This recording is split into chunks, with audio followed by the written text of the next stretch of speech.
تب میں نے دائیں بائیں دیکھا 6-7 جنگلی کہیں دوڑتے جا رہے تھے۔ میں پیٹھ کے بل لیٹا ہوا تھا، نور میرے قریب کھڑی تھی۔ مجھے ایسے لگ رہا تھا جیسے نور ان پہاڑوں سے جن کے درمیان میں پڑا تھا اونچی ہو گئی ہو۔ یہ نظر کا دھوکہ بھی تھا اور اپنی بے بسی کا احساس بھی کہ میں اس لڑکی کو دنیا کا سب سے قدآور انسان سمجھ رہا تھا۔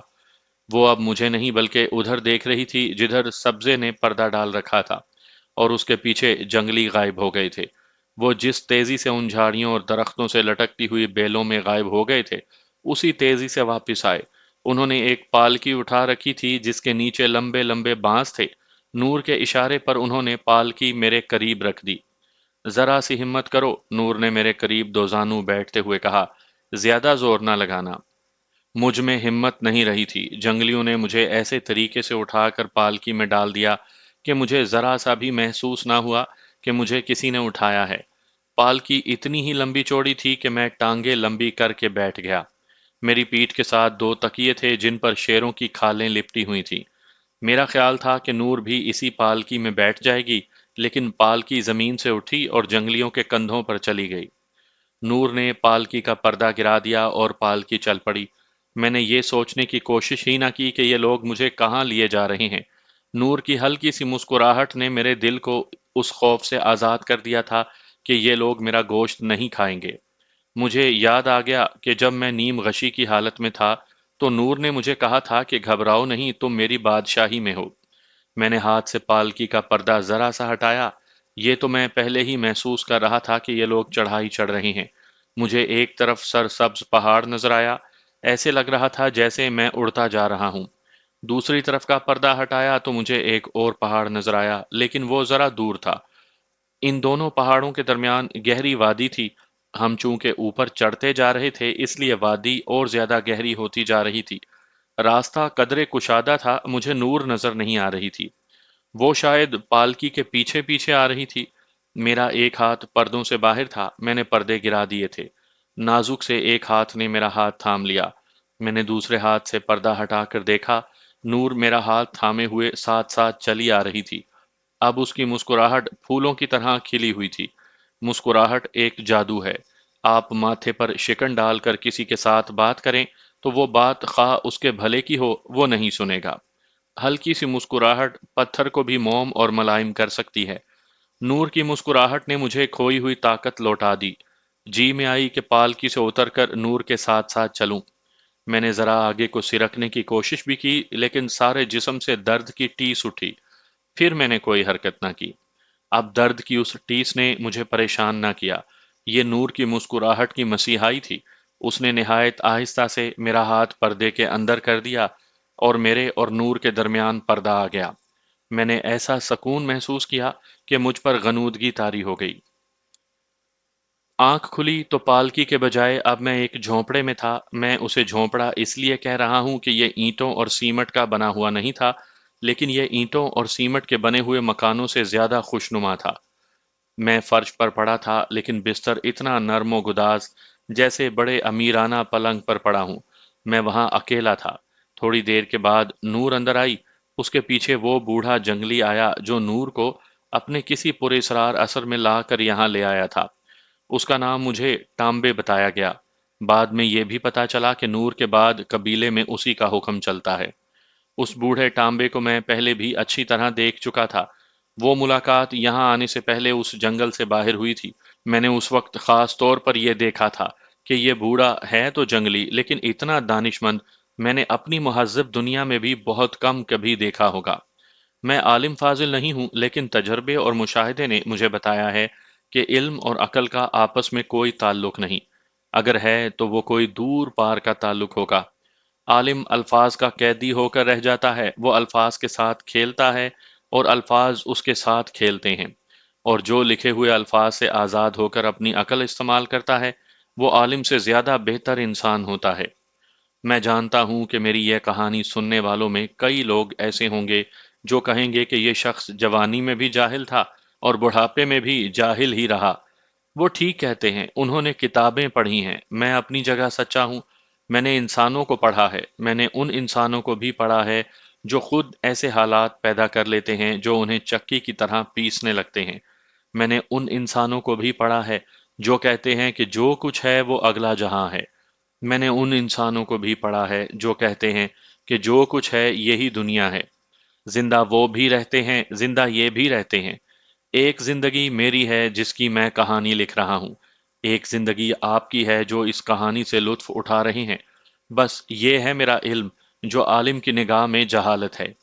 نور میرے پاس بیٹھ گئی، اس نے اپنا ہاتھ میرے ماتھے پر رکھا اور بڑے پیارے لہجے میں بولی، ذرا حوصلہ رکھنا۔ تانبے میرے پاس بیٹھ گیا، معلوم نہیں اس کے ہاتھ میں کوئی جڑی بوٹی تھی یا پھول تھا، وہ اس نے میری ناک کے ساتھ لگا دیا۔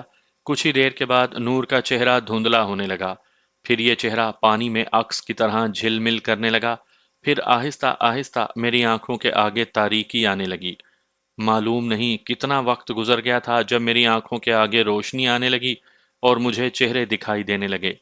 سب سے پہلے میں نے نور کو دیکھا جو میرے قریب بیٹھی تھی۔ کیا تم لوگوں نے مجھے بے ہوش کر دیا تھا؟ ہاں، نور نے کہا، زخموں کی مرہم پٹی کے لیے بے ہوش کرنا ضروری تھا۔ 14-15 دن میرے زخموں کی مرہم پٹی اسی طرح ہوتی رہی۔ یہ لوگ مجھے اپنی بنائی ہوئی دوائیاں بھی کھلاتے رہے، کھانے میں مجھے زیادہ تر پرندے اور مچھلی دی جاتی تھی، پانی کی جگہ بھی وہ مجھے بکری کا دودھ پلاتے تھے۔ ان چند دنوں میں ہی میں صرف اٹھنے کے نہیں بلکہ کھل کر چلنے پھرنے اور چڑھائی چڑھنے اترنے کے بھی قابل ہو گیا۔ اس دوران میں نے یہ خاص طور پر دیکھا کہ میں نے نور کے ساتھ جب بھی اس کی جنگل کی زندگی کے متعلق پوچھا تو مجھے ٹال گئی۔ مرہم پٹی بوڑھا ٹانبے کرتا رہا۔ میں نے 2-3 مرتبہ اس سے پوچھا کہ میں یہاں کب تک رہوں گا، میں یہاں سے جا بھی سکوں گا یا نہیں، یا میرے ساتھ کیا سلوک ہوگا، تو ٹانبے نے مجھے نور کی طرح ٹال دیا۔ ایک روز میں جھونپڑے سے باہر نکلا، میرے دل پر کچھ بوجھ سا تھا۔ مجھے ان لوگوں کا یہ رویہ پریشان کرنے لگا تھا کہ یہ میرے ساتھ کھل کر بات کیوں نہیں کرتے اور میں جو کچھ پوچھتا ہوں اس کا جواب کیوں نہیں دیتے۔ نور نے میرے بار بار پوچھنے پر مجھے یہ بھی نہیں بتایا تھا کہ وہ کہاں رہتی ہے، مجھے اتنا ہی پتا تھا کہ وہ جب بھی میرے پاس آتی ہے پالکی میں آتی ہے، اور میں نے یہ بھی دیکھا تھا کہ جب اس کی پالکی نیچے رکھتے تھے اور وہ باہر نکلتی تھی تو پالکی اٹھانے والے سجدے میں گر جاتے تھے۔ میں نے یہ بھی دیکھا کہ نور بہت ہی خوبصورت ہو گئی تھی۔ یہ میں اس لیے نہیں کہہ رہا کہ اس کے جسم پر کوئی کپڑا نہیں ہوتا تھا۔ جسم پر کپڑا نہ ہونے کے باوجود وہ مجھے عریاں نہیں لگتی تھی۔ اس کا سینہ اور سطر بڑے خوبصورت چوڑے پتوں والے پھولوں سے ڈھانپے ہوئے ہوتے تھے۔ اس کے سر پر پھولوں کا ہی ایک تاج سا ہوتا تھا۔ ان پھولوں اور پتوں میں اس کا چہرہ پھول ہی لگتا تھا۔ اس کی چال ڈھال بھی بدل گئی تھی۔ عجیب بات یہ ہے کہ جب میں نے اسے کپڑوں میں مستور دیکھا تھا تو میں نے اپنے آپ سے کہا تھا کہ یہ لڑکی اتنی خوبصورت ہے کہ اس کی خاطر لوگ قتل ہو سکتے ہیں، لیکن اب جب میں اسے عریاں دیکھ رہا تھا اور وہ پہلے سے زیادہ حسین لگ رہی تھی تو میرے ذہن پر تقدس غالب آ گیا تھا۔ یہی تقدس اس کا لباس تھا۔ میں نے ایسا کیوں محسوس کیا، میں بیان نہیں کر سکتا۔ میں اس شام جھونپڑے کے باہر اداس بیٹھا تھا۔ مجھے نور کی پالکی آتی نظر آئی۔ پالکی میرے قریب آ کر رکی اور اس میں سے نور نکلی۔ اس کے اشارے پر 4 آدمی پالکی اٹھا کر چلے گئے۔ نور کو اپنی طرف آتے دیکھ کر میں اٹھ کھڑا ہوا۔ اس نے میرے قریب آ کر مجھے بٹھا دیا اور میرے قریب بیٹھ گئی۔ آج اداس نظر آ رہے ہو خانو، نور نے میرے کندھے پر ہاتھ رکھ کر کہا۔ نور، میں نے جھنجھلا کر کہا، مجھے کچھ تو بتاؤ، کچھ تو سمجھاؤ مجھے یوں ٹال کر وسوسوں میں نہ ڈالو۔ اگر تم چاہتی ہو کہ ان جنگلیوں کی طرح میں بھی تمہارے آگے سجدہ کروں تو میری باتوں کا جواب دو گی تو میں سجدے میں گر جاتا ہوں۔ نور نے کہہ کہا لگایا اور بولی، تم بہت سیدھے آدمی ہو، کیا تمہیں مجھ پر بھروسہ نہیں؟ بھروسہ ہے لیکن یہ بھروسہ وہم بنتا جا رہا ہے۔ میں نے کہا، مجھے کچھ تو بتاؤ، یہی بتا دو کہ تم یہاں خوش ہو۔ تم وہ لڑکی ہو جس نے اپنی عصمت بچانے کے لیے 2 بڑے جابر آدمیوں کو قتل کر دیا تھا، لیکن اب تم ان جنگلیوں کے پاس ہو۔ کیا اب بھی تم اپنی عصمت کو بچا کر رکھتی ہو؟ تم نے یہ کیوں پوچھا ہے؟ نور نے پوچھا، کیا تمہیں میری عصمت کے ساتھ دلچسپی ہے؟ ہاں، میں نے کہا، مجھے تمہاری عصمت کے ساتھ روحانی لگاؤ ہے۔ تم نے 2 آدمیوں کو قتل کر کے میرے دل میں اتنی عزت اور قدر پیدا کر لی ہے کہ تمہاری عزت کی خاطر میں اپنی جان دینے کے لیے تیار ہوں۔ اگر ان جنگلیوں نے تمہیں اپنا کھلونا بنا رکھا ہے اور تم یہاں سے نکلنا چاہتی ہو تو میں تمہیں یہاں سے نکالنے کے لیے جان کی بازی لگا دوں گا۔ پھر مجھے اپنے ساتھ رکھو گے؟ نور نے پوچھا۔ میں نے یہ نہیں کہا کہ میں تمہیں حاصل کرنا چاہتا ہوں، میں نے اسے جواب دیا۔ میں تمہیں ان جنگلیوں سے بچانا چاہتا ہوں۔ تم نے مجھے نئی زندگی دی ہے، ورنہ اب تک اس جنگل کے درندے میری ہڈیاں بھی چبا چکے ہوتے۔ مجھے اس کا صلہ دینا ہے، میں تمہارا مقروض ہوں۔ اگر میں تمہیں یہاں سے نکال لے جاؤں گا تو ایک امانت کے طور پر جہاں کہو گی وہاں چھوڑ آؤں گا۔ نور نے آہ بھری اور بولی، میں یہاں خوش ہوں خانو، یہاں مجھے یہی ایک بات روحانی مسرت دیتی ہے کہ میری عصمت محفوظ ہے۔ میں ان کی دیوی ہوں، مجھے یہ لوگ پونانگ کہتے ہیں۔ یہ میری عبادت کرتے ہیں، سوائے بوڑھے ٹامبے کے۔ یہاں جو بھی میرے ساتھ بات کرتا ہے وہ سر جھکا کر بات کرتا ہے۔ پونانگ کی آنکھوں میں آنکھیں ڈال کر بات کرنے کو یہ لوگ گناہ سمجھتے ہیں۔ میرا خیال ہے کہ یہ لوگ تمہیں اپنے کسی اثر میں لا کر یہاں لائے تھے۔ میں نے کہا، کیا اب بھی تم پر وہی اثر ہے؟ نہیں، اس نے جواب دیا، اب مجھ پر کوئی ایسا اثر نہیں۔ جب میں اس اثر سے آزاد ہوئی تھی تو مجھے احساس ہوا تھا کہ بوڑھے ٹامبے نے مجھ پر اپنا کوئی طلسم طاری کر رکھا تھا۔ مجھے اچھی طرح یاد ہے کہ میں تم لوگوں سے کس طرح جدا ہوئی تھی۔ میرے دل میں تم سب کی نفرت پیدا ہو گئی تھی اور احمد علی کو تو میں قتل کرنے لگی تھی۔ مجھے یہ ننگ دھڑنگ لوگ بہت ہی پیارے لگے۔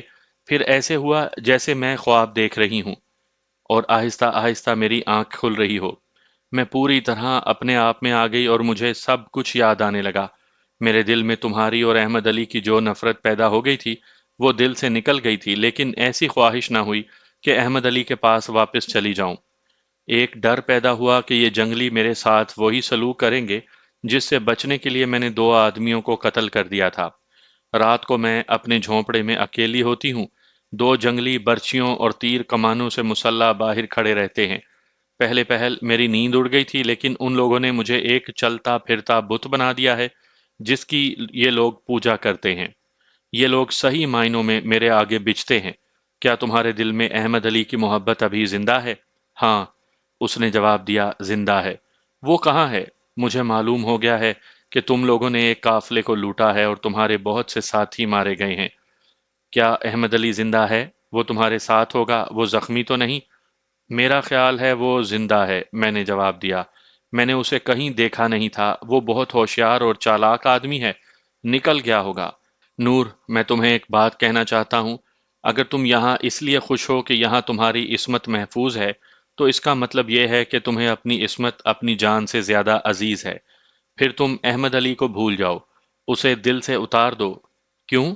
نور نے کہا، میں تو سوچ رہی تھی کہ پتہ چلے کہ وہ کہاں ہے تو میں اسے اغوا کر کے یہاں رکھ لوں گی۔ اگر تمہیں یہ شک ہے کہ تمہارے دل میں احمد علی کی جو جگہ ہے وہ میں لینا چاہتا ہوں تو یہ شک دل سے نکال دو۔ میں نے کہا، میں تمہیں یہ بتانا چاہتا ہوں کہ احمد علی کے دل میں تمہاری ذرا سی بھی محبت نہیں۔ کیا تمہیں یاد نہیں کہ وہ تمہیں بہت بڑے ڈاکو کے ہاتھ بیچ بھی چکا ہے؟ وہ اب ساری زندگی ڈکیتی اور رہزنی میں گزارنے کا تہیہ کر چکا ہے۔ وہ تمہیں اپنے پاؤں کی زنجیر سمجھتا ہے، اس کے دل میں کسی کی بھی محبت نہیں۔ وہ مجھے اپنا بڑا پیارا دوست کہا کرتا ہے، لیکن میرے ساتھ اس کی محبت اتنی ہی ہے جتنی مالک کو دودھ دینے والے یا سواری والے جانور سے ہوتی ہے۔ وہ میری جسمانی طاقت کو اپنی مجرمانہ زندگی میں استعمال کر رہا ہے۔ مجھے یقین نہیں آتا کہ تم جو کچھ کہہ رہے ہو وہ بالکل درست ہے، نور نے کہا۔ میں تو یہ سوچ رہی ہوں کہ ان لوگوں کو کسی طرح دھوکہ دے کر یہاں سے نکل جاؤں اور احمد علی کے پاس جا پہنچوں۔ میں تمہیں اسی مقصد کے لیے اٹھا لائی تھی کہ تم مجھے یہاں سے فرار کرواؤ گے۔ بھول جاؤ نور، میں نے کہا، اس دنیا کو بھول جاؤ جہاں سے تم آئی ہو۔ وہاں فریب اور عیاری کے سوا اور کچھ بھی نہیں۔ میں مرد ہوں، میں اس دنیا کا سامنا کر سکتا ہوں، میں جوابی وار بھی کر سکتا ہوں۔ تم عورت ہو، تم اس غلاظت کو تصور میں بھی نہیں لا سکتی جہاں تمہیں پھینک دیا جائے گا۔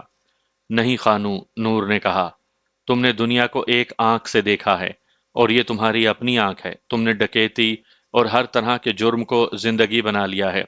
تمہیں وہ لوگ بھی فریب کار اور عیار نظر آتے ہیں جو تمہیں گرفتار کرنا چاہتے ہیں۔ تم انہیں بھی فریب کار اور عیار کہو گے جو تمہیں اس راستے سے ہٹانا چاہتے ہیں۔ خانو، تم نے محبت کا ذائقہ نہیں چکھا۔ یہ صحیح ہے کہ محبت مجھے ذلیل و خوار کر رہی ہے اور مجھے وہ آدمی دھوکہ دے رہا ہے جس کی محبت کو میں اپنی روح میں پال رہی ہوں، لیکن میں جو تمہاری ہی طرح اپنے گھر سے بھاگی ہوں، ساری دنیا کے مردوں کا سامنا کر سکتی ہوں کیونکہ میں نے کوئی جرم نہیں کیا۔ محبت کی ہے۔ تم اپنی حالت دیکھو، تم مفرور مجرم ہو۔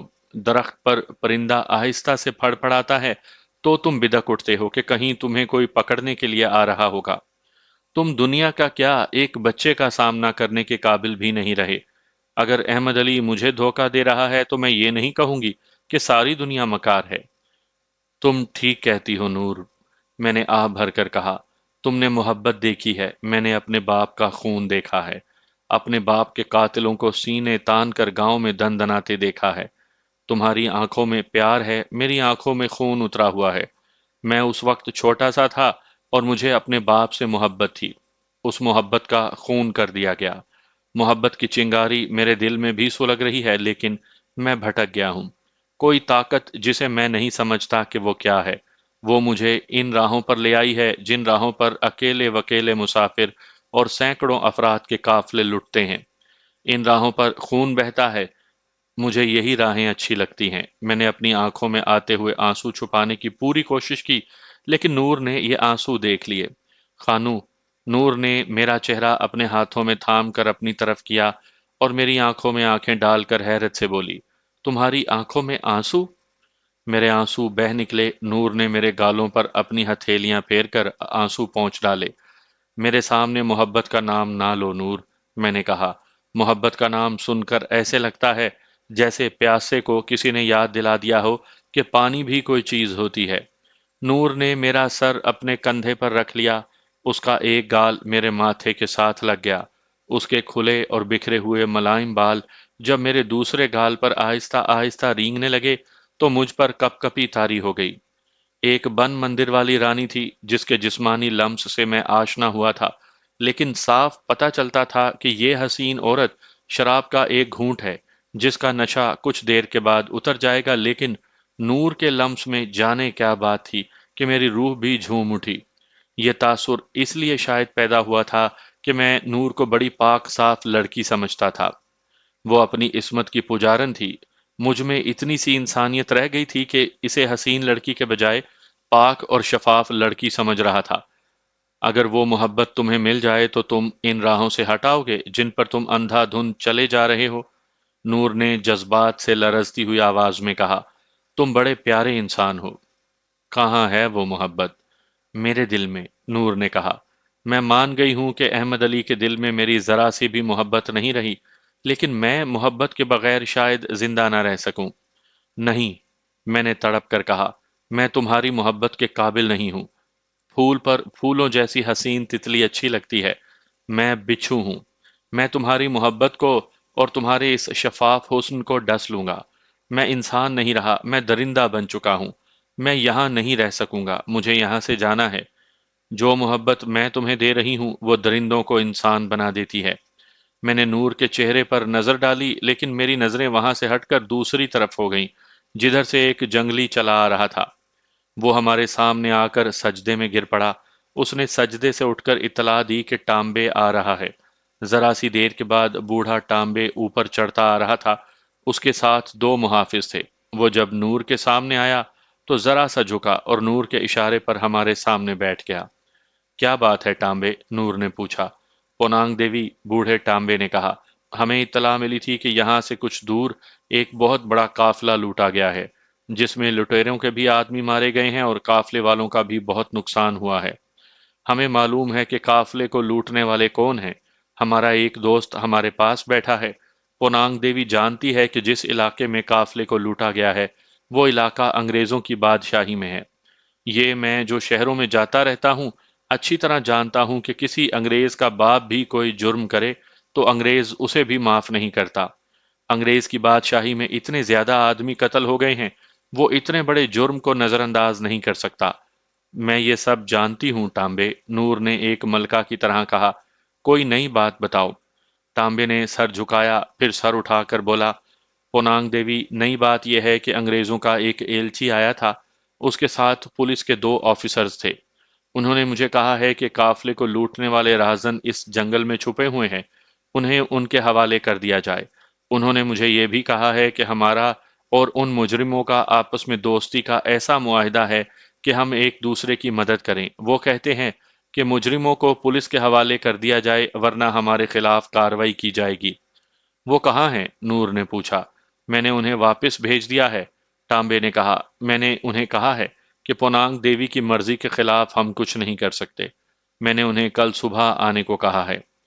جو بات کرنی ہے وہ تم کرو گے، نور نے کہا۔ میں تمہیں اجازت دیتی ہوں کہ ہمارے لوگوں کے لیے جو بہتر ہے تم وہی کرنا۔ میں نے انہیں کہا ہے کہ ہمارے پاس کوئی ایسا مجرم نہیں جس نے قافلے پر حملہ کیا ہو، تانبے نے کہا۔ میں نے انہیں یہ بھی کہا ہے کہ دوبارہ آنا چاہتے ہو تو ضرور آؤ، لیکن تمہیں یہاں کوئی ایسا آدمی نہیں ملے گا جسے تم ڈھونڈ رہے ہو۔ کہ تم نے یہ بہت اچھا کیا، نور نے کہا۔ کیا اس سے پہلے بھی کبھی ایسے ہوا ہے کہ انگریزوں کا کوئی ایلچی یہاں آیا ہو؟ میں نے تانبے سے پوچھا۔ نہیں، تانبے نے جواب دیا۔ ہمارے علاقے سے دور دور شہروں اور قصبوں میں ڈکیتی کی وارداتیں ہوتی رہتی ہیں، اور کبھی کبھی ہم تک انگریزوں کی دھمکی پہنچ جاتی ہے کہ مجرم کو پناہ دینا جرم ہے، لیکن ہم پرواہ نہیں کرتے۔ ہم چونکہ کوئی جرم نہیں کرتے، سیدھی سادی سی زندگی گزارتے ہیں، اور انگریزوں کو ہماری طرف سے کوئی خطرہ نہیں، اس لیے ہمیں انگریز نے آزاد رکھا ہوا ہے۔ ہم اپنے آپ کو آزاد سمجھتے ہیں۔ یہ جنگل اور یہ پہاڑ ہماری دنیا ہے جہاں پونانگ دیوی کی بادشاہی ہے۔ ایسی کچھ اور باتیں کہہ سن کر جب تانبے جانے لگا تو میں نے نور سے کہا کہ میں ضروری سمجھتا ہوں کہ جب حکومت کے وہ افسر کل پھر آئیں تو ان کے ساتھ کسی ایسی جگہ بات چیت کی جائے جہاں میں چھپ کر سن سکوں۔ میں اسے اتنا ضروری نہیں سمجھتا، بوڑھے تانبے نے کہا۔ میں اسے ضروری سمجھتا ہوں، میں نے کہا۔ میں پولیس میں رہ چکا ہوں، تم لوگ دلیر اور بہادر ہو سکتے ہو، اتنے چالاک اور ہوشیار نہیں ہو سکتے کہ پولیس کی کارستانیوں کو سمجھ سکو۔ میں نے جو مشورہ دیا تھا اس کے مطابق یہ طے ہو گیا کہ یہ لوگ صبح ہونے سے پہلے مجھے اس جگہ پہنچا دیں گے۔ مجھے ایسا کوئی ڈر نہیں تھا کہ یہ لوگ مجھے پولیس کے حوالے کر دیں گے۔ میں انہیں پولیس کی چکر بازیوں سے بچانا چاہتا تھا۔ تانبے چلا گیا تو میں نے نور سے کہا کہ میں اب بڑی اچھی طرح چل پھر سکتا ہوں۔ میں اب صبح خود ہی وہاں پہنچ جاؤں گا۔ صرف ایک آدمی میرے ساتھ ہو۔ نور پہلے تو ہنسی، پھر بولی، جہاں ہم بیٹھے ہیں وہاں تک انگریزوں کی ہوا بھی نہیں پہنچ سکتی۔ تم یہاں آئے نہیں، تمہیں لایا گیا ہے۔ تم ایسی جگہ آ کر گرے تھے جو اس جگہ کے کچھ قریب تھی۔ تمہیں پالکی میں ایک تو اس لیے لایا گیا تھا کہ تم چلنے کے قابل نہیں تھے، اور زیادہ تر اس لیے کہ تم یہاں تک کا راستہ دیکھ ہی نہ سکو۔ ہم بلندی پر بیٹھے ہیں، اس کے ہر طرف اونچے پہاڑ ہیں۔ ان پہاڑوں کے درمیان چھوٹی چھوٹی وادیاں، پانی اور دلدل ہے۔ اس دلدل میں چھوٹی قسم کے مگرمچھ رہتے ہیں۔ جو وادیاں خشک ہیں وہ درختوں اور قدرتی پودوں کی وجہ سے بہت خوبصورت لگتی ہیں، لیکن باہر کی دنیا کے لوگوں کے لیے یہ موت کی وادیاں ہیں۔ تم چلتے چلے جاؤ گے اور سمجھو گے کہ تم نے بہت فاصلہ طے کر لیا ہے، لیکن تم گھوم پھر کر بار بار اسی جگہ پہنچو گے جہاں سے تم چلے تھے، لیکن سمجھ نہ پاؤ گے کہ یہ وہی جگہ ہے۔ تمہیں پیاس محسوس ہوگی تو تم پانی کی تلاش میں بھٹکتے بھٹکتے پانی تک پہنچ جاؤ گے، اور بےتابی سے پانی پینے لگو گے، لیکن کہیں نہ کہیں سے دو تین چھوٹے مگرمچھ تمہیں اس طرح آ کے اپنے منہ میں لے لیں گے کہ تمہیں اس وقت پتا چلے گا کہ جب وہ تمہیں اپنی اپنی طرف گھسیٹ رہے ہوں گے۔ ہو سکتا ہے کہ پانی میں رہنے والا اژدہا جو تمہاری ران سے زیادہ موٹا اور ہمارے قد سے زیادہ لمبا ہے تمہیں ایک ہی بار نگل لے۔ یہ اژدہا جس جانور یا انسان پر حملہ کرتا ہے سب سے پہلے اس کا سر منہ میں لیتا ہے تاکہ اس کا شکار مر جائے، اور پھر وہ آہستہ آہستہ اپنے شکار کو نگل لیتا ہے۔ کیا تم یقین کرو گے کہ یہ بوڑھا شخص جس کا نام تانبے ہے، اگر اس دلدل اور پانی کے پاس جا کھڑا ہو تو مگرمچھ باہر آ کر اس کے سامنے آ رکتے ہیں اور اس کے منہ کی طرف دیکھنے لگتے ہیں۔ یہ میرا خیال ہے کہ ان لوگوں کا یہ جادو ہے، میں نے نور سے کہا۔ ہاں، یہ جادو ہے، نور نے کہا۔ میرا گاؤں اس جنگل سے تھوڑی ہی دور ہے، ہم نے ان کے جادو کی بہت سی کہانیاں سن رکھی تھیں۔ یہ لوگ مردے میں جان نہیں ڈال سکتے، باقی ہر وہ کام کر سکتے ہیں جسے ہماری دنیا والے تسلیم نہیں کرتے۔ میں تمہیں بتا رہی تھی کہ جہاں ہم بیٹھے ہیں یہاں سے نکل کر تم نہیں جا سکتے، اور یہاں تک کوئی پہنچ نہیں سکتا۔ یہاں صرف تانبے اور ہمارے چند محافظ ہی آ سکتے ہیں۔ اگر تم نیچے جا کر کسی جنگلی سے پوچھو تمہاری پونانگ دیوی کہاں رہتی ہے تو وہ کہے گا کہ وہ بادلوں میں رہتی ہے۔ تمہیں نیچے تک لے جایا جائے گا۔ آدھی رات کے بعد مجھے جگا لیا گیا اور پالکی میں بٹھا کر مجھے لے گئے۔ میں نے بہت کوشش کی کہ پالکی کے پردے ہٹا کر دائیں بائیں دیکھوں، لیکن سوائے اندھیرے پہاڑوں اور تاریک وادیوں کے اور کچھ نظر نہ آیا۔ صرف یہ محسوس ہوا کہ اب ہم اتر رہے ہیں یا چڑھ رہے ہیں، یا کبھی دائیں یا کبھی بائیں گھوم رہے ہیں۔ میرے پاس سام کی رائفل تھی۔ میں اپنی ونچسٹر رائفل قافلے پر حملے کے دوران کہیں پھینک آیا تھا۔ میں نے سام کی لاش کے قریب پڑی رائفل اٹھا لی تھی اور اس کی گولیوں والی بیلٹ بھی اپنے ساتھ ہی لے آیا تھا، اور وہ رائفل بھی میرے ساتھ ہی تھی۔ جب صبح طلوع ہوئی تو بوڑھا ٹامبے میرے پاس کھڑا تھا۔ اس نے میرے چھپنے کی ایک جگہ منتخب کر رکھی تھی۔ وہ ایک ٹیکری تھی جس پر اونچی گھاس تھی، بڑے گھنے پودے تھے اور کچھ درخت بھی تھے۔ مجھے اس پر لے جا کر ٹامبے نے ایک جگہ بٹھا دیا۔ میں نے اسے بتایا کہ انگریزوں کے ایلچیوں کو وہ کہاں کھڑا کر کے بات کرے۔ ہم دونوں کچھ دیر باتیں کرتے رہے اور سورج پہاڑوں کے پیچھے سے ابھرتا آیا۔ ٹامبے نیچے چلا گیا۔ بہت دیر انتظار کے بعد دو جنگلی دوڑتے آئے اور ٹامبے کو آ کر انہوں نے کچھ کہا۔ ٹامبے نے مجھے اشارہ کیا کہ میں چھپ جاؤں۔ دور سے مجھے 3 گھڑ سوار آتے نظر آئے، جن میں ایک انگریز تھا، اور اس کے پیچھے پیچھے 2 ہندوستانی آ رہے تھے جو پولیس کی وردی میں تھے۔ ٹیکری کے پاس آ کر انہوں نے گھوڑے روکے اور وہ اتر آئے۔ انگریز بڑی چالاک قوم تھی۔ انگریز افسر ٹامبے کے سامنے آ کر جھکا، پھر ٹامبے کا ہاتھ اپنے دونوں ہاتھوں میں لے کر چوما۔ پھر اس نے اپنے ساتھ والے پولیس افسروں سے کہا کہ وہ بھی ٹامبے سے اسی طرح ملیں۔ وہ دونوں افسر انگریز سے زیادہ جھک کر ٹامبے سے ملے۔ پونانگ دیوی کا کیا حکم ہے؟ انگریز افسر نے اس علاقے کی زبان میں بڑے احترام سے پوچھا۔ پونانگ دیوی نے حکم دیا ہے کہ اس کے علاقے میں انگریز کا کوئی مجرم نہیں، ٹامبے نے جواب دیا۔ کیا پونانگ دیوی کی اجازت ہے کہ ہم اس جنگل کی تلاشی لیں؟ انگریز افسر نے پوچھا۔ نہیں، ٹامبے نے کہا، یہ ہمارا گھر ہے، ہم کسی اجنبی کو اجازت نہیں دے سکتے کہ وہ یہاں کی تلاشی لے۔ کیا پونانگ دیوی کو معلوم نہیں کہ ہمارے پاس وہ طاقت ہے جو جنگل کو آگ لگا سکتی ہے؟ انگریز افسر نے کہا۔ مجھے امید ہے کہ پونانگ دیوی چند مجرموں کی خاطر اپنے گھر کو جلتا ہوا نہیں دیکھ سکے گی۔ میرا خیال ہے کہ انگریز بادشاہ ہماری طاقت سے واقف نہیں، ٹامبے نے کہا۔ دیکھو بوڑھے، ایک ہندوستانی پولیس افسر نے بڑے روب سے کہا، تمہارے پاس برچھیوں اور تیر کمانوں کے سوا کچھ نہیں۔ صاحب بہادر کے پاس توپیں، مشین گنیں اور ہوائی جہاز ہیں۔ کیا تم میری طاقت دیکھنا چاہتے ہو؟ ٹامبے نے پوچھا۔ انگریز افسر اور دونوں ہندوستانی افسروں نے گھبرا کر چاروں طرف دیکھا۔ انہیں غالباً یہ ڈر پیدا ہو گیا تھا کہ ان پر بہت سے جنگلی حملہ کر دیں گے۔ گھبراؤ نہیں، ٹامبے نے مسکرا کر کہا، تم پر کہیں سے بھی تیر یا برچھی نہیں آئے گی۔ ہم تمہیں بڑی عزت سے رخصت کریں گے۔ میں تمہیں اپنی طاقت دکھانا چاہتا ہوں۔ تم میں سے کوئی اپنے گھوڑے پر سوار ہو جائے اور اسے ایڑ لگائے۔ انگریز افسر نے طنزیہ انداز سے ہنستے ہوئے ایک ہندوستانی پولیس افسر سے کہا کہ وہ اپنے گھوڑے پر سوار ہو جائے اور اسے ایڑ لگائے۔ ہندوستانی افسر کٹھ پتلی کی طرح دوڑا اور سوار ہو گیا۔ ٹامبے اس گھوڑے کے سامنے چند قدم دور جا کھڑا ہوا۔ چند سیکنڈ کے بعد وہ گھوڑے کے راستے سے ہٹ گیا اور سوار سے کہا کہ ایڑ لگاؤ۔ سوار نے ایڑ لگائی۔ گھوڑا چلنے کے بجائے بڑی زور سے ہنہنایا۔ سوار کے ہاتھ میں چھڑی تھی۔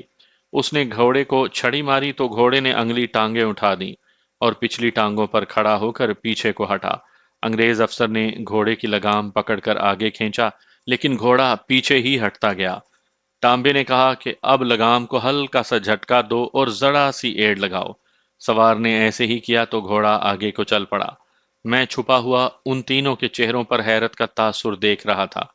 دیکھو بوڑھے، انگریز نے حاکمانہ انداز سے کہا، میں اس کے باوجود تمہیں خبردار کرتا ہوں کہ مجرموں کو ہمارے حوالے کر دو۔ جو طاقت ہم لائیں گے اس پر تمہارا کالا جادو نہیں چل سکے گا۔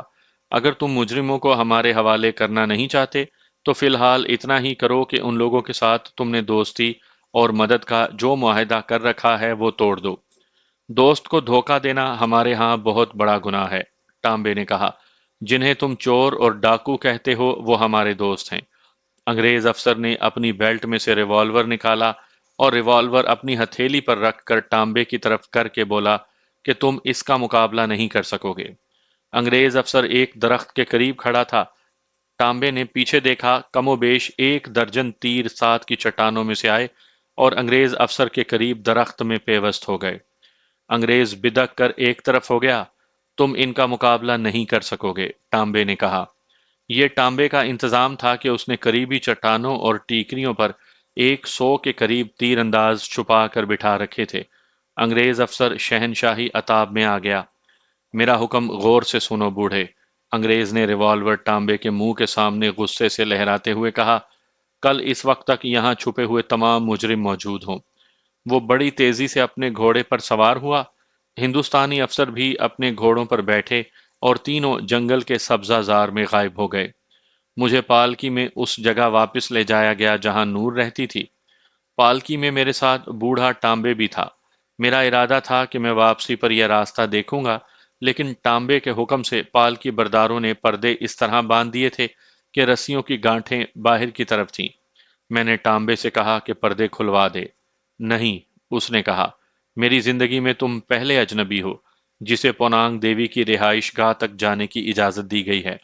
اگر اجازت دینے والا میں ہوتا تو میں اجازت نہ دیتا۔ یہ پونانگ دیوی کی خواہش تھی کہ وہ تمہیں اپنے ساتھ رکھے۔ دیوی کی خواہش کو رد نہیں کیا جا سکتا، لیکن یہ راستہ جو اس کی رہائش گاہ تک جاتا ہے کسی کو دکھایا نہیں جا سکتا۔ صبح کے چلے ہوئے ہم دوپہر کے بعد نور تک پہنچے۔ میں نے اور ٹامبے نے اسے بتایا کہ ایک انگریز اور دو ہندوستانی افسر کیا دھمکی دے گئے ہیں۔ نور اتنی چالاک اور دانشمند نہیں تھی کہ سمجھ سکتی کہ یہ صورتحال بڑی ہی سنگین ہو سکتی ہے، اور اس صورت میں اسے کیا کرنا چاہیے۔ نور کو تو انہوں نے اپنے مذہب کی، جو کہ دراصل کچھ عقیدے اور توہمات تھے، ایک مقدس علامت بنا رکھا تھا۔ نور نے میری طرف دیکھا۔ انگریز افسر کی دھمکی کو محض دھمکی نہ سمجھنا نور، میں نے کہا۔ مقدس تانبے نے انگریز افسر کو اپنے جادو کا ایک اثر ایک گھوڑے پر دکھایا ہے، مگر جہاں توپیں اور مشین گنیں چلا کرتی ہیں وہاں جادو نہیں چلا کرتے۔ تم لوگ یہ سوچو کہ انگریزوں نے فوجی کارروائی کی تو تم کیا کرو گے؟ ہاں ٹامبے، نور نے ٹامبے سے پوچھا، تم کیا کرو گے؟ تمہارے پجاری جانیں قربان کر دیں گے، ٹامبے نے کہا۔ مقدس دیوی، تم آج رات لوگوں کو اپنا آپ دکھاؤ گی اور ان سے کہو گی کہ ان کی خوبصورت دھرتی پر بہت بڑی مصیبت آنے والی ہے۔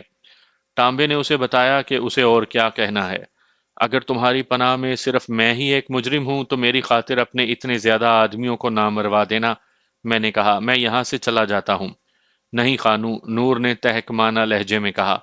ہمارے کاموں میں دخل نہ دو اجنبی خانو، ٹامبے نے کہا۔ تم ہمارے مہمان ہو، مہمان کو اگر ہم اپنے دشمن کے حوالے کر دیں تو ہم پر دیوتاؤں کا قہر نازل ہوگا۔ لیکن فوج یا پولیس نے جنگل میں داخل ہو کر کوئی کارروائی کی تو میں یہاں مہمان بن کر نہیں بیٹھا رہوں گا۔ میں نے کہا، میرے پاس رائفل ہے، شاید ہمیں تمہاری رہنمائی کی ضرورت ہوگی، ٹامبے نے کہا۔ ہم تمہیں اپنے ساتھ رکھیں گے۔ سورج غروب ہو رہا تھا، ایک بڑی خوبصورت پالکی آ گئی، اس کے ساتھ بوڑھا ٹامبے بھی تھا۔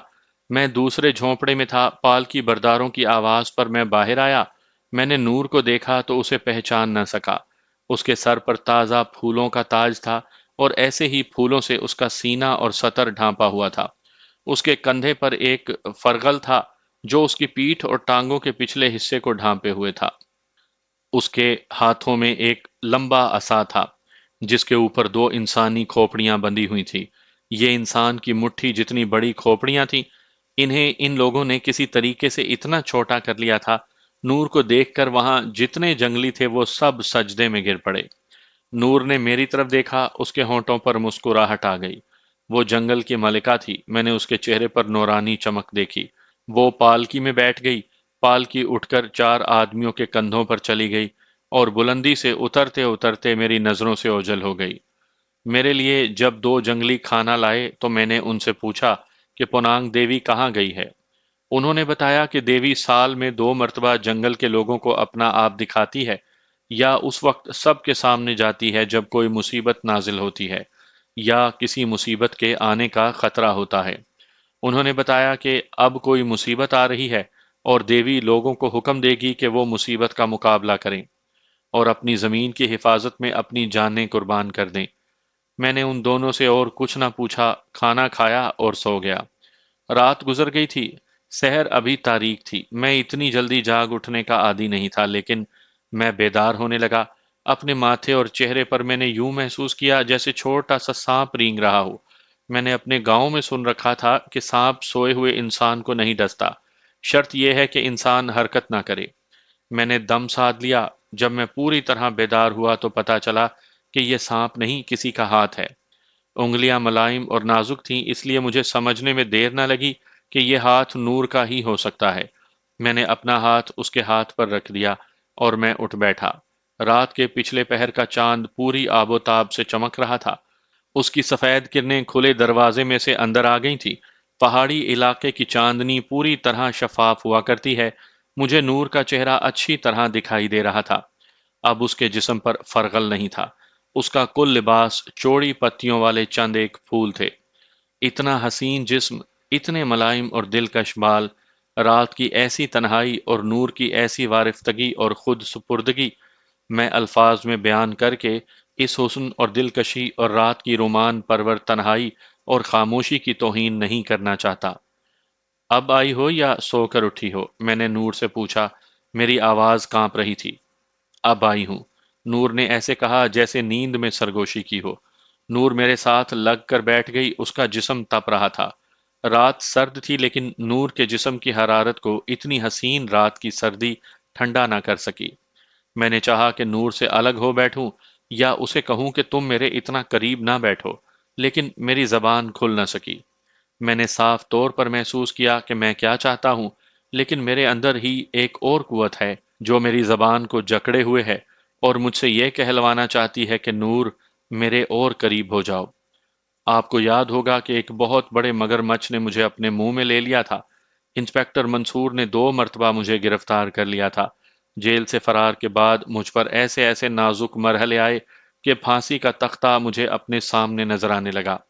میں سمجھتا تھا کہ اس سے زیادہ نازک اور خطرناک مرحلہ اور کوئی نہیں آ سکتا، لیکن ایک جوان اور خوبصورت لڑکی کو رات کی اس تنہائی میں اپنے قریب دیکھ کر محسوس کرنے لگا کہ میں اس مرحلے سے نہیں نکل سکوں گا۔ میری مشکل یہ تھی کہ میں نور کو ایک حسین اور عریاں لڑکی کی صورت میں نہیں دیکھ رہا تھا۔ میں کوئی مومن اور عبادت گزار بھی نہیں تھا۔ میرے خیالوں میں گہرائی اور کردار میں پاکیزگی نام کو نہیں تھی، لیکن میری ذات پر کوئی ایسی قوت غالب آ گئی تھی جو مجھے پیچھے دھکیل رہی تھی۔ ظاہری طور پر تو یہ خیال تھا کہ نور پاکیزہ لڑکی ہے، میں نے اسے اپنی عصمت کی پجارن کہا تھا، لیکن کچھ اور بھی ضرور تھا جو مجھے کہہ رہا تھا کہ خانو، یہ جسم تمہارے لیے نہیں، یہ بڑی پاک روح ہے، اس نے تمہیں زندگی دی ہے۔ یہ بات بھی تھی کہ میں نور کو دیوی نہیں سمجھتا تھا کہ اس کے جسم کو بری نگاہ سے ہاتھ لگایا تو مجھ پر قہر نازل ہوگا۔ وہ دیہات کی ایک لڑکی تھی۔ نور نے مجھے بڑے کڑے امتحان میں ڈال دیا۔ وہ اس طرح کہ اس نے میرا چہرہ اپنے دونوں ہاتھوں میں تھام کر بڑے پیار سے التجا کی، خانو، یہاں سے جانے کا خیال دل سے نکال دو۔ اس نے اپنا ایک عریاں بازو میری گردن کے گرد لپیٹ دیا۔ میں نے اپنے آپ پر قابو پانے کے لیے اس سے پوچھا کہ وہ اپنے لوگوں سے کیا کہہ کر آئی ہے اور وہ لوگ کیا کر رہے ہیں۔ وہ دن کی روشنی میں بتاؤں گی، نور نے کہا، اور اس نے اپنا سر میرے کندھے پر رکھ دیا۔ اس کا جسم پہلے سے زیادہ تپنے لگا تھا۔ نور، میں نے اس کا ہاتھ اپنے ہاتھ میں لیتے ہوئے کہا، کیا تم جانتی ہو کہ میں شریف آدمی نہیں ہوں؟ یا کیا تم اس لیے میرے اتنے قریب ہو گئی ہو کہ تم جانتی ہو کہ میں شریف آدمی نہیں ہوں؟ وہ آہستہ آہستہ مجھ سے الگ ہوئی اور میرے سامنے بیٹھ گئی۔ اس سے مجھے کچھ سکون محسوس ہوا۔ اس نے لمبی آہ بھری۔ تم نے ایسا سوال پوچھا ہے جس کا میں جواب نہیں دے سکتی، نور نے کہا، مجھے سوچنے دو۔ وہ کچھ دیر خاموش رہی، میں بھی چپ رہا۔ بڑی دور سے ایک شیر کے دھاڑنے کی آواز آ رہی تھی۔ خانو، میں نہیں بتا سکتی کہ میں کیا چاہتی ہوں، نور نے مضطرب سے لہجے میں کہا۔ مجھے اور کیا چاہیے؟ میں ان جنگجو، خونخوار، تندرست اور خوبصورت لوگوں کی دیوی ہوں۔ یہ مخلوق مجھے دیکھ کر سجدے میں گر پڑتی ہے۔ شیروں کو چیر پھاڑ دینے والے انسان میری پوجا کرتے ہیں۔ میں کسی سے کہوں کہ اس آدمی کی گردن کاٹ دو تو وہ اس کی گردن کاٹ دے گا، لیکن خانو، میری ذات میں کوئی جگہ خالی رہ گئی ہے جسے اس مخلوق کے سجدے اور میری پوجا پر نہیں کر سکی۔ تم کچھ بتا سکتے ہو؟ میں تم سے اس لیے پوچھ رہی ہوں کہ میں نے تمہیں جب زخمی حالت میں اپنے سامنے پڑا ہوا دیکھا تھا تو میرے دل سے آواز اٹھی تھی کہ یہ شخص تیرے لیے آیا ہے۔ میں نے راتوں کی تنہائی کو کبھی محسوس نہیں کیا تھا۔ جب سے تم آئے ہو یہ تنہائی مجھے سونے نہیں دیتی۔ آج میرا ہاتھ تمہارے ماتھے تک چلا گیا جس نے تمہیں جگا دیا۔ تمہیں معلوم نہیں کہ میں راتوں کو 4 مرتبہ تمہارے پاس آ چکی ہوں۔ ہر بات بہت دیر تمہارے پاس بیٹھی رہی۔ ایک بار تو میں اس قدر بےتاب ہو گئی کہ میں تمہیں جگانے لگی تھی اور تمہیں جگا کر یہ کہنا تھا کہ خانو، مجھے اپنے وجود میں داخل کر لو۔ تنہا میرا کوئی وجود نہیں، میری کوئی ذات نہیں۔ اس نے میرے دونوں ہاتھ پکڑ کر اپنے سینے پر رکھ لیے اور اکھڑے اکھڑے سے لہجے میں بولی، خانو، تم سمجھ رہے ہو میں کیا کہہ رہی ہوں؟ میں کیا چاہتی ہوں خانو، مجھے کچھ بتاؤ۔ میرے دونوں ہاتھ اس کے سینے پر تھے اور اس کے ہاتھ میرے ہاتھوں کو دبائے چلے جا رہے تھے۔ اس کے سینے اور میرے ہاتھوں کے درمیان پھولوں کی نرم و ملائم پتیاں تھیں جو ایک ایک کر کے جھڑتی جا رہی تھیں۔ میں نے وہاں سے ہاتھ ہٹا لینے کی ناکام سی کوشش کی۔ میں نے صاف طور پر محسوس کیا کہ خانو میرے ہاتھ سے نکل گیا ہے اور میں ایک مرد ہوں جس کی اس عورت کو ضرورت ہے۔ میری سانسیں اس کی سانسوں سے ٹکرانے لگیں۔ اچانک باہر کسی پرندے کے پھڑ پھڑانے اور بولنے کی آواز آئی۔ بڑی پیاری آواز تھی۔ یہ کوئی صبح کا پرندہ تھا۔ اس آواز نے وہ طلسم توڑ دیا جس میں سے میں نکلنا چاہتا تھا، لیکن میری اپنی ہی ذات میں بیٹھا ہوا انسان مجھے نکلنے نہیں دے رہا تھا۔ پرندے کی آواز ایسی تھی جیسے اس نے مجھے کہا ہو کہ عصمت کی اس پجارن نے تمہیں نئی زندگی دی ہے۔ صبح ہو گئی ہے نور، میں نے کہا، تم جاؤ، تم ان لوگوں کی دیوی ہو اور تم میری بھی دیوی ہو۔ صبح کا اجالا نکھر آیا تھا۔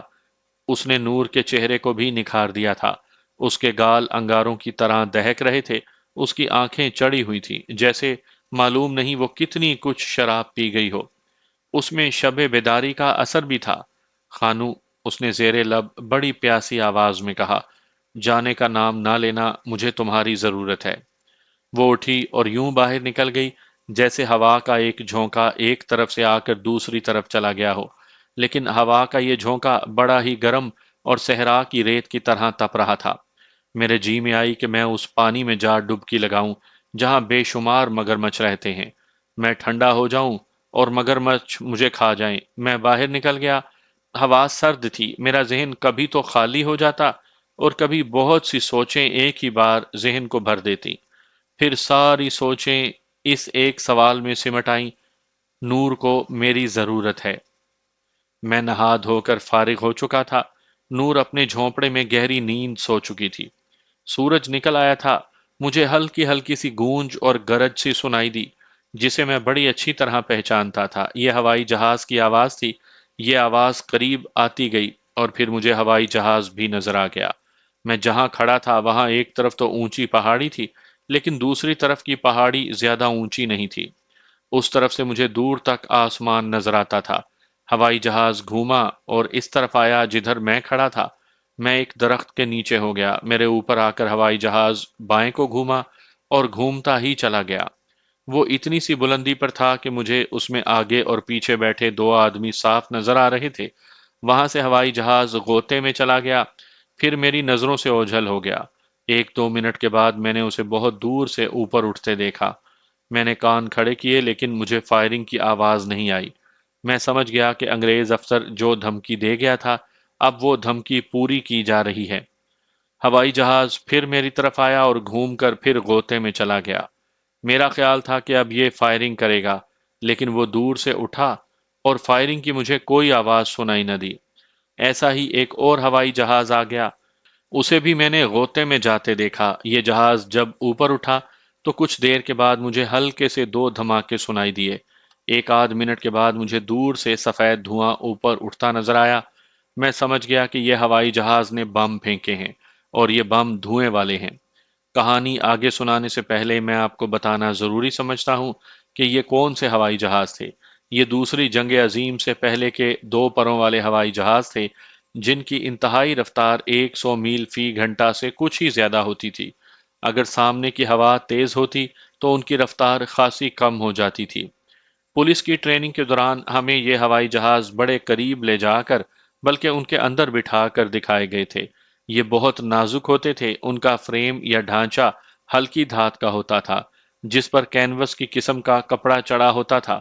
اس پر آہستہ سے چاقو مارو تو کپڑا پھٹ جاتا تھا، لیکن اگلی سیٹ پر پائلٹ بیٹھتا تھا اور پچھلی سیٹ پر ایک آدمی ایک مشین گن ہاتھ میں لے کر بیٹھتا تھا۔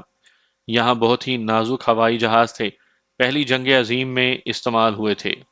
لیکن آج کل کے ہوائی جہازوں کے سامنے وہ بچوں کے کھلونے لگتے تھے۔ اس ہوائی جہاز کے نیچے والے پر کے ساتھ بہت چھوٹے چھوٹے بم بھی لگائے جا سکتے تھے۔ ایک بم کا وزن 4-5 سیر سے زیادہ نہیں ہوتا تھا۔ ان میں ایسے بم بھی ہوتے تھے جو نیچے گر کر پھٹتے اور سفید دھواں دیتے تھے۔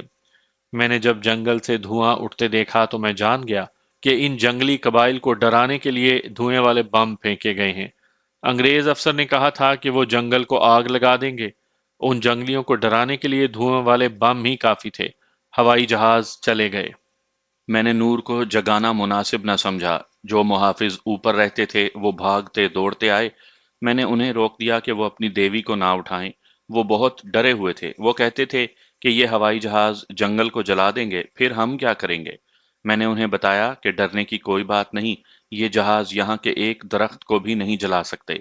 انہیں تو میں نے تسلی دے کر چلتا کیا، لیکن مجھے فکر پیدا ہوئی کہ ان لوگوں کے خلاف ہوائی جہاز استعمال ہوئے تو معلوم نہیں ان کا کتنا جانی نقصان ہو۔ میں سوچنے لگا کہ ایسی صورت میں ہمیں کیا کرنا چاہیے۔ میں تنہا بیٹھا سوچتا رہا۔ ایک آدمی کو بلا کر کہا کہ میرے لیے کچھ لے آؤ۔ وہ لوگ تاڑی کی قسم کی شراب خود ہی کشید کیا کرتے تھے۔ وہ آدمی میرے لیے یہ شراب لے آیا اور میں پینے لگا۔ بہت دیر گزر گئی تو بوڑھے ٹانبے کی پالکی آئی۔ جب وہ پالکی سے نکلا تو گھبراہٹ سے اس کی ایسی حالت ہو رہی تھی جیسے وہ اپنے پاؤں پر چل کر اتنا کٹھن فاصلہ طے کر کے آیا ہو۔ میں نے اسے اپنے پاس بلا لیا اور اسے کہا کہ وہ دیوی کے پاس نہ جائے۔ میرے پاس بیٹھو مقدس ٹانبے۔ میں نے اسے بازو سے پکڑ کر اپنے پاس بٹھاتے ہوئے پوچھا، کیا تمہارا جادو ان ہوائی جہازوں کو روک سکتا ہے؟ نہیں، اس نے ڈرے ہوئے لہجے میں جواب دیا۔ میرے جادو کی ایک حد ہے، یہ جادو رائفل سے نکلی ہوئی گولی اور ہوائی جہازوں کو نہیں روک سکتا۔ تم کچھ بتا سکتے ہو کہ ہمیں کیا کرنا چاہیے؟ میں نے اسے بتایا کہ یہ جہاز بڑے نازک ہوتے ہیں، انہیں پتھروں سے چھلنی کیا جا سکتا ہے۔ اس کا طریقہ یہ ہے کہ تمہارے تیر انداز اور برچیاں پھینکنے والے مختلف پہاڑوں کے اوپر کھڑے ہو جائیں، اور ہوائی جہاز جب درخت کی بلندی تک نیچے آ جائیں تو ان پر تیر اور برچیاں برسائی جائیں۔ لیکن اس کے جواب میں ہوائی جہاز مشین گن فائر کرے گا اور بم پھینکے گا جو پھٹ کر لوگوں کو مار دیں گے۔ یہ بم جو ہوائی جہاز پھینک گیا ہے دھوئیں والے ہیں اور تمہیں صرف ڈرانے کے لیے پھینکے گئے ہیں۔ میں ٹامبے کو ہوائی جہازوں کے متعلق بتا ہی رہا تھا کہ اچانک ہوائی جہاز کی آواز پھر سنائی دی۔ میں نے ٹامبے اور ان لوگوں سے کہا کہ وہ درختوں کے نیچے ہو جائیں۔ ایک ہوائی جہاز ہمارے قریب سے پہاڑی کے اوپر سے نمودار ہوا اور اس نے ہمارے سروں پر چکر کاٹا۔ اس کی بلندی کم ہوتی جا رہی تھی۔ وہاں سے وہ غوطے میں چلا گیا۔ اس کے پائلٹ کو معلوم تھا کہ نیچے پسماندہ قبائل رہتے ہیں جن کے پاس ہوائی جہاز کو گرانے کے لیے کوئی گن نہیں، اس لیے وہ بے دھڑک ہو کر بہت ہی نیچی پرواز کر رہا تھا۔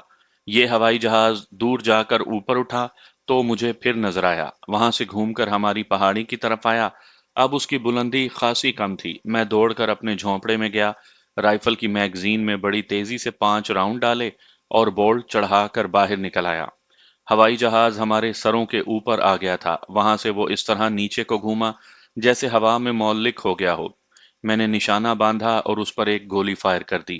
جہاز غوطے میں تو چلا گیا لیکن فوراً گھوم کر اوپر آیا۔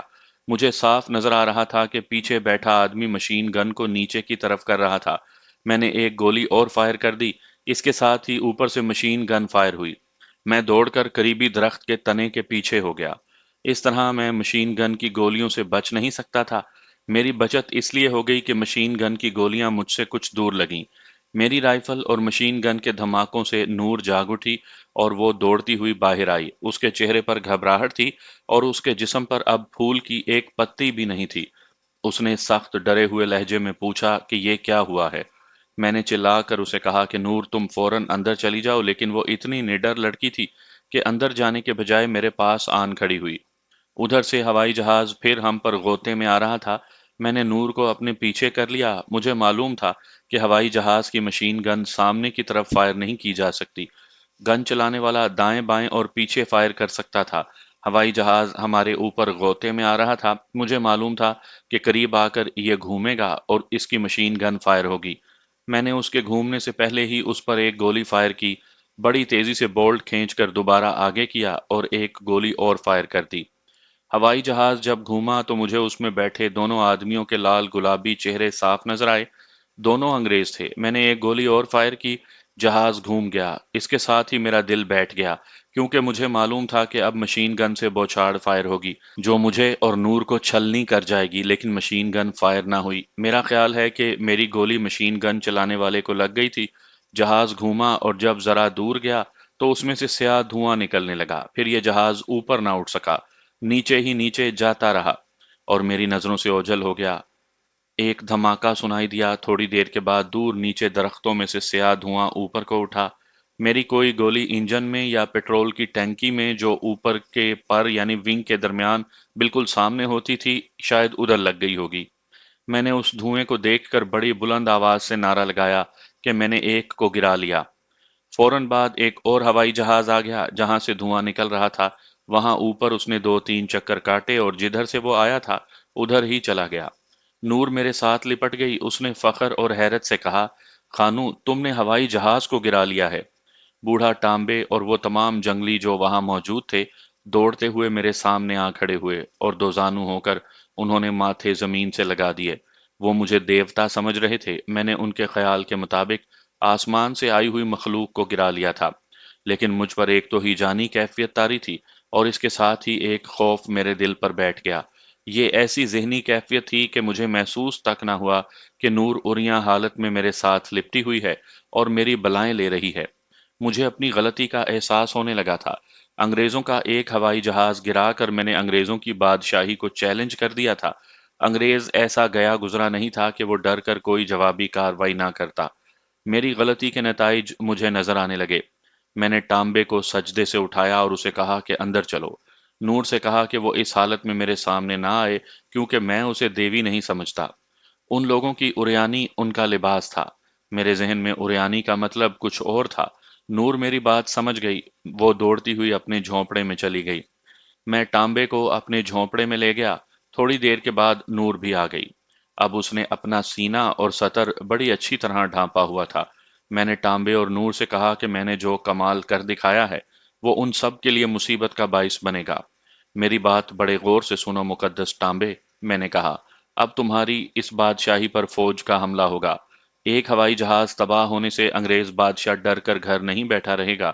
اب تم فوراً اپنے لوگوں میں جاؤ، مجھے بھی اپنے ساتھ لے چلو، اور جدھر سے راستہ اس جنگل کے اندر آتا ہے وہاں جگہ جگہ بلندیوں پر تیر انداز اور برچیاں پھینکنے والے بٹھا دو۔